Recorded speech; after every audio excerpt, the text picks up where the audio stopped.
Hey guys, welcome back to another episode of Mabimpressions, and today I want to talk about Aircraft Carrier Survival. This game comes out April 20th, 2022. I want to thank the devs and publishers Gambit Games Studio and Creative Forge Games for the review copy. However, all thoughts will be my own. I want to answer a couple of questions today. First of all, what is this game? Is it worth playing?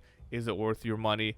Let's get started. Oh, by the way, if you're interested, all the footage is from the Let's Play channel. Link down below if you want to go check that out. All right, so this game is going to be single player. There's Steam achievements. There's Steam trading cards. But yeah, no multiplayer, and there's no control support. So you're going to be playing with only keyboard and mouse. This is going to be $20, but it's going to be on sale until the 27th. Unless you're watching this super later, then sorry about that.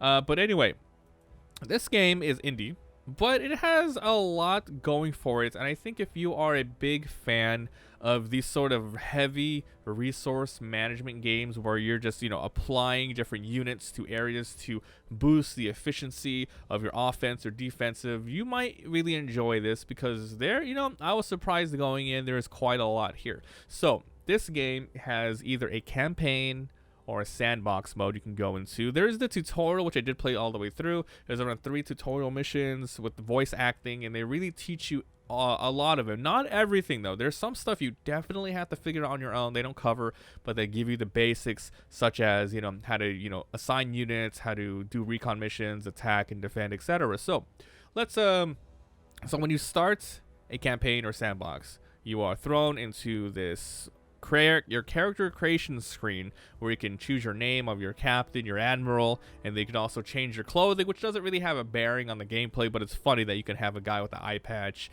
and a pipe and some really short shorts. So anyway, once you start either the campaign or sandbox and you create your character, you are in Pearl Harbor. And if I didn't mention, this game does take place in World War II, and it's all about doing different missions and surviving. Because, yes, it is, really just based on real-world stuff.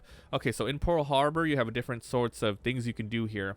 You have different sorts of resources you can use to upgrade and purchase new units. You have your crew, which you can get a lot of basic guys, which is going to be used to man the ship in many different ways.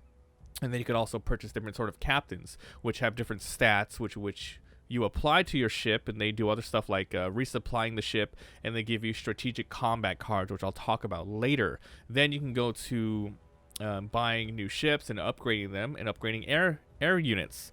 You can get new ones, or you can upgrade the ones you currently have. Now that you have everything, you're going to be going on a mission. If you're doing campaign, it starts you with a easy mission, then you're going to slowly go to more difficult ones. If you're playing the sandbox mode, once you press, launch, you have a huge, gigantic map, and you pretty much just pick any one of these. It tells you, a little bit of how long it's going to stay there, the objectives, and then it gives you rewards. You get, captain rewards, and you get, a lot of different things. So, I really recommend the sandbox mode after you finish campaign because it looks like there's a ton of replayability there.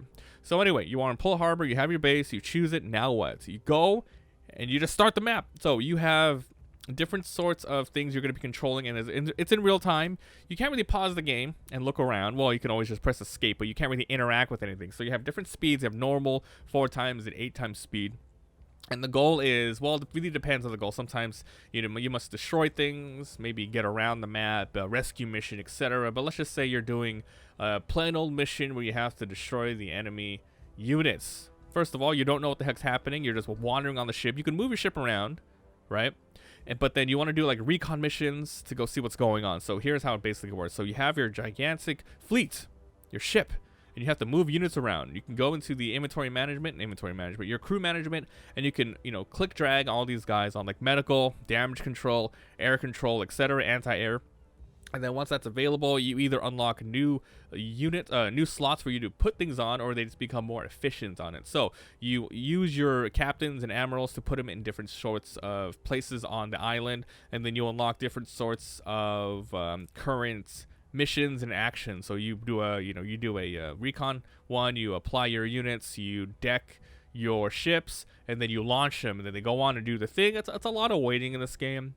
But there's a lot of things to worry about. You have to really look at the map to see where everything is moving. There's question marks on the map, so you want to go look at those. They're not all going to be, attacking enemies. They could be whales, and it wastes your time. But you have to make sure. So It's a ton of moving things around, launching, recovering, and maybe even doing multiple launching at a time. So like, hey, I want to go recon this, but I want to go attack the scouts going here. There's a bunch of submarines, so I must be sure that I dock and prepare the dive bombers and do all that. So once you attack them, maybe you're gonna lose some minions, and we're gonna lose some ships. And if you get attacked yourself, maybe fire, flooding, a lot of people getting hurt, and that's where the damage control and your other units come in. So you are resource managing your island, your captains, to make sure you have efficient actions. You're managing the deck, so recovery and launching of planes, different types of planes, and then you're also managing the below deck. So you have a lot of. You can micromanage your damage control people to move them around, or you can assign them to a specific one. Like, hey, you're always on water. It might not be the best if they walk around on their own, but hey, at least they're always going to be doing that. Okay, so that's pretty much it. You're going to be micromanaging all of that.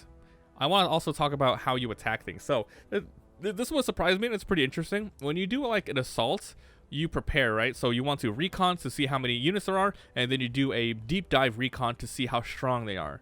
Once you decide to do an attack, you prepare it and it goes into the strategy screen. There's different slots on the top left for when you want to put your cards down. There are different types of cards. There's attack maneuvers, there's defensive maneuvers, and there's strategy maneuvers. And you're going to be playing a sort of like a board game where you put down different cards that do things. You want to put an offensive card down, it uses up these specific planes to attack. It has an attack defense, it has an attack stat, a defensive stats, and then there's a modifier like, oh, if you put this in slot 3, slot 2, and 4, we'll have a 75 increase of defense and stuff like that. So you really want to make sure you maximize your damage and your defense using all of your modifiers. And the captains that you do buy give you like new cool special cards. So there's a lot of replayability with, hey, I want to keep upgrading that way. But it's also scary because the enemies have modifiers that mess with you. If you look on the right side of the strategy screen, you can see if you did the good recon, you can see their abilities. Like, oh, hey, this destroyer they have here makes it so anything you have offensive-wise cannot have defense. So it's like, whoa, do I really want to attack this way, or what's going on that way? So you attack, and it gives you a decent outcome. Like, hey, you might lose a couple of people here, but you want to go for it because you got to take risks. So you go in, you lose people, or you defeat them all and you come back. And if you want, when you attack or when they're attacking you, there's a small little cinematic cutscene button you can press. It's really not that good. I recommend skipping those or whatever. It doesn't look good. It's very cheap, and who cares about that? It really doesn't matter because this is all about the simulation stuff. So once they attack, gives you the outcome. You recover them, you do damage control, and then you just keep going. You destroy people, you move your ship around, you do your missions, and then you go back to town, and then you finish that, and then you just keep going. Like I said, if you do campaign, it's going to be slow missions, easing you into it, and getting more harder and harder. The campaign, the sandbox, I think that's where it's at. If you love this type of gameplay, a sandbox is where it's at. Just pick your missions. Be like, I want to choose that one. Oh, it's a little more tough, but I get more rewards. This is gonna be cool. And then you can increase your carrier ships to even larger ones and to get more slots and slots. So it's cool if you do like it. It's not for everyone. It's not like crazy action. Action is like part of the tag here, right? But it's just a simulation game. So if you really like the setting of World War II and all that war back then, and you like games like what was that one? There was like I don't remember the other games. I'm sorry. There's like Fallout Shelter. Not really, not that one. There was one where you're in a war and you're just surviving with some people. Oh my god, I forgot the name of it. Oh, I think a lot of the proceeds of that went to like charity and like awareness. Does anyone know what game I'm talking about? Where you just have a couple of people surviving. Is this like Russia? I don't remember. Well, anyway, this game, Aircraft Carrier Survival. It's not bad for the price, $20. If you are into this game, I think you're gonna have a lot of fun. You're gonna have your money's worth. Just so you know, single player, all that good stuff. But yeah, it's a ton of like, oh my god, it's a lot of learning at the beginning. It's definitely a lot of learning, but it's cool. So that's it. I think it is decent. If you guys enjoy, leave a like. It helps a lot. If you haven't already subscribed for daily videos, let me know what you guys think. If you have any other questions, let me know. Thanks, and I'll see you guys next time. Bye.